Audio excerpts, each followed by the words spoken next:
Alright guys, well, most of you are unlucky enough to know me personally, so let me get through a personal introduction quickly. My name is Nick. I spent 14 years, it's kind of scary to say this, but I did, at one of the big four accounting firms, 7 years in Moscow, still working my accent, 7 years here on the East Coast in New York. I set up FinAcco, my own accounting consulting firm. Around the same time I left the big four 4 years ago. It's been a great experience since then. I wanted to briefly share with you guys my experience with lease accounting so far. I've done a project for Fandango in connection with their office lease in Beverly Hills. It was exciting, interesting, and let me take you guys certain specifics of this later today. Instead, what I want to focus is the meaning of complex, simple FinAcco's slogan. Many technical accounting issues, and the list is endless. Financial instruments, revenue recognition, leases, I touched on them briefly, are complex. The best way to handle them is to really try to break down those complex, intellectually complex questions into simple concepts first. Again, we will get into underlying details, cover them all, or at least those relevant to you. But let's just deal with concepts first. And when we'll get to details, it's also very important to link them back to concepts. Similarly, when we're talking about complex operational projects, let's say good size SOX or due diligence work, they are difficult to manage, lots of interrelated pieces and such.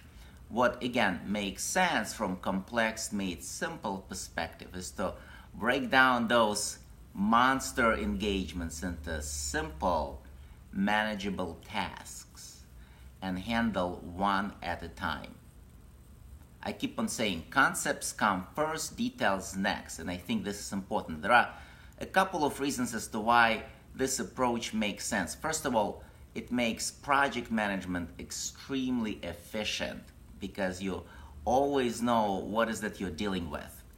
And secondly, and quite frankly, more importantly, you keep on delivering value to your clients continuously because you don't talk crazy accounting language, but instead you talk reasonably analytical yet human language, right? And that makes a difference. One more time, concepts come first, details next, not vice versa. So that's about complex made simple. Let me move on and spend a little bit of time talking about why I decided to set up FinAcco. When I spent quite a few years at a big four accounting firm, and when I worked with a couple of other consulting firms in Southern California, I was coming to realize that most of my work really has to do with getting my way around someone else's issues. And when it was not about someone else's issues, it was more some sort of about corporate inefficiencies.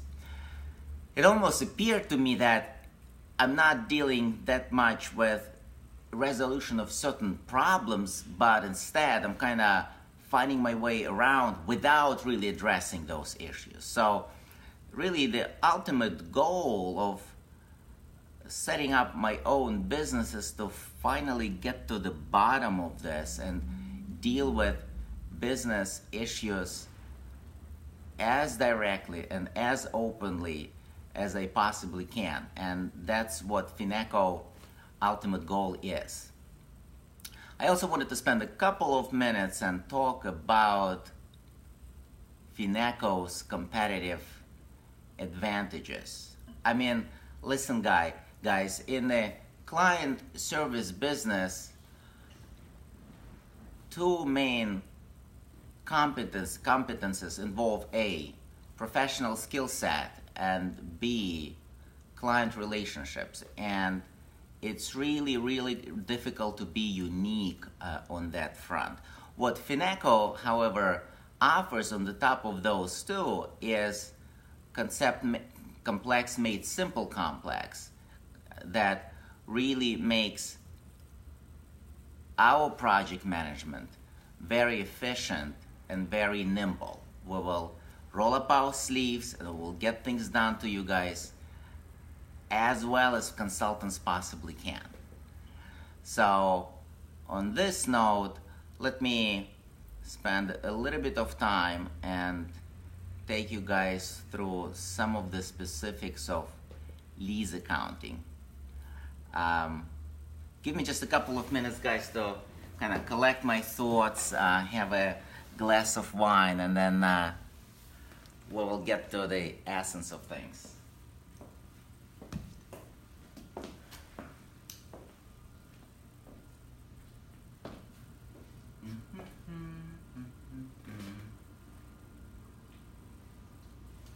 To you guys.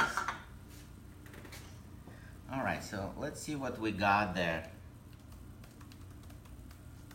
My colleague and I made a pretty good presentation yesterday at a company called Wesco Aircraft. In the very beginning, we just came up with a very efficient introduction and kind of high-level description as to how the new standard is different from the old one. So let me just give you a quick rundown here. The new standard is effective for public companies with the annual periods beginning December 15th this year, 2018. There are a couple of core differences between what we called ASC 840, the old standard, and ASC 842, the new standard. But let's start with concepts first. Under the old standard, the fundamental concept was the difference between operating leases and capital leases, right? Capital leases are recorded on the balance sheet, operating leases are not. This difference pretty much goes away under the new standard. Both will have to be recorded on the balance sheet with certain exceptions.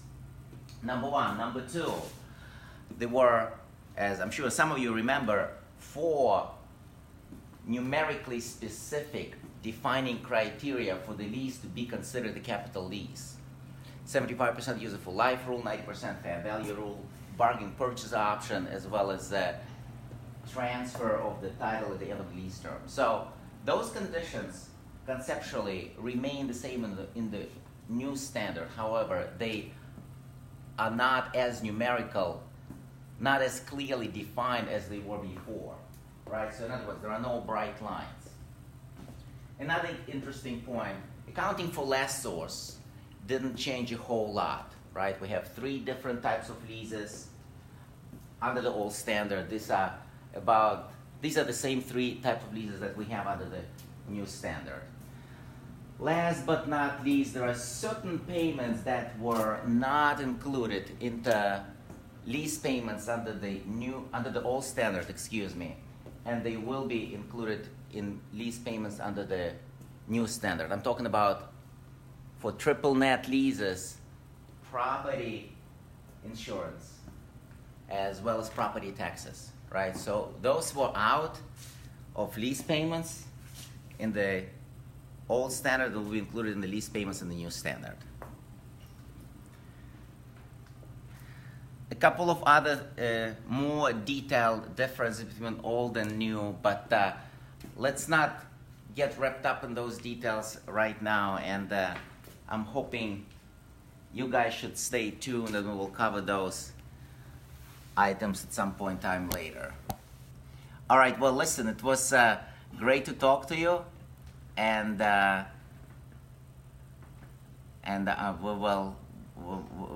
we'll catch up later.